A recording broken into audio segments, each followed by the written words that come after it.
Je kunt mensen met een kleine portemonnee toch geen aanmerken aanbevelen? Dat is eigenlijk wat hierboven wordt gezegd. En daar ga ik zo direct even op in, want dat is niet correct.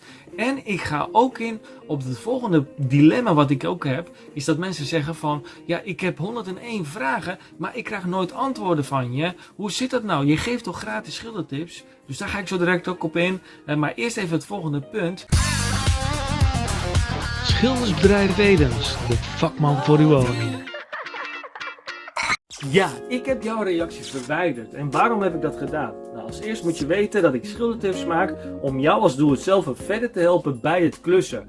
Maar het kan ook zijn dat iemand gewoon geen budget heeft, net gescheiden is, misschien in de bijstand leeft en de woning gewoon netjes wil opknappen, maar niet weet hoe. Nou, met mijn tips kun je daar in ieder geval mee geholpen worden. En elke klus kun je wel op 101 verschillende manieren doen. En misschien is jouw manier wel beter dan de mijne. Misschien kan je een mooier schilderen dan dat ik dat kan. Dat maakt me allemaal niet heel veel uit. Maar waar ik wel een hekel aan heb, zijn al die negatieve reacties van al die mensen die het altijd beter weten en het altijd nog mooier kunnen krijgen. Daar sta ik niet op te wachten. Waarom niet? Ik ga mijn tijd niet verspillen aan al die negatieve feedback. Want al die tijd die ik daaraan verspil, kan ik net zo goed leuke filmpjes blijven maken voor andere mensen. Ik weet dat er heel veel mensen zijn die dit gewoon wel leuk vinden.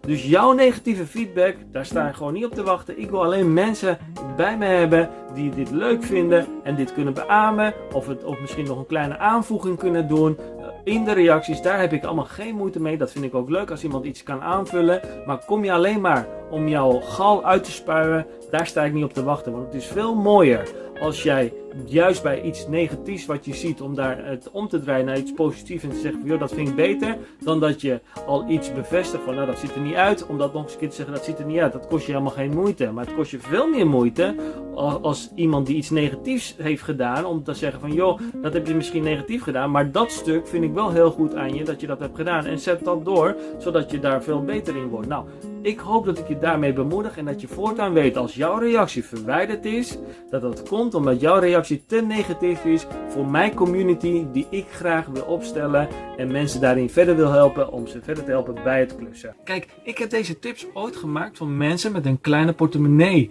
12 jaar geleden was dat het idee al. Alleen inmiddels kijken er professionals naar, kijken er ook leerlingschilders naar, doe-het-zelvers die het gewoon leuk vinden om te klussen. En heel veel mensen kijken ernaar en ik maak het dus in zijn totaliteit voor mensen die het zelf willen gaan doen. Maar dat betekent niet dat ik ze ook rommel wil verkopen. Want degenen die mijn filmpjes kennen, die weten dat ik met professionele materiaal gebruik, omdat ik altijd het bij mijn klanten opneem. Nou, iemand die het zelf kan doen, dan hoop ik dat ze daar geholpen mee zijn en dat ze daarmee de grootste kostenplaatje hebben bespaard, namelijk een vakman. Maar dat wil wel zeggen dat ik ze aanbeveel om goede aanmerken te kopen. Waarom? Als ze met goedkope troep het gaan doen, kunnen ze waarschijnlijk daarna veel meer schade creëren aan een kozijn bijvoorbeeld. En hebben ze veel meer schade. En dan kost het hun veel meer geld om het daarna op te laten knappen door een vakman.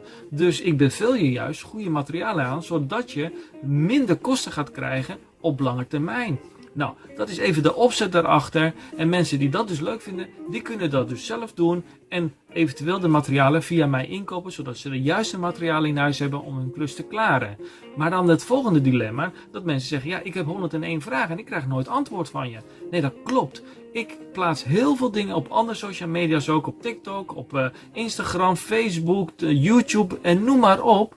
En al die dingen, daar krijg ik ook heel veel vragen van. Alleen al op YouTube krijg ik 3,5 miljoen views per jaar. Stel je nou even voor dat maar 1% van al die views van de mensen mij vragen gaat stellen, ben ik echt dag en nacht bezig om al die vragen te beantwoorden. Dus wat krijg je nou gratis van mij? Nou, alle tips en alle filmpjes die ik maak, die zijn gratis. Daar kun jij je profijt uithalen als je dat kijkt. Maar om een specifiek antwoord te geven op jouw gerichte vraag, dan kun je me mailen naar info@schildersbedrijfedens.nl en dan kun je je vragen stellen met foto's erbij. En dan ga ik daarnaar kijken hoe ingewikkeld je vraag is. En dan ga ik heel gericht antwoord geven op al je punten. Maar daar stuur ik je een tikkie voor af van, nou, jouw vraag kost je 5 euro of 10 euro of 7 euro. En als je dat dan wilt, dan kun je dat afnemen. En op die manier kan ik je helpen en kan ik al die tijd betalen die ik daaraan kwijt ben. En wil je nou veel meer leuke tips, zorg dan dat je me volgt, zodat ik je kan helpen bij het klussen.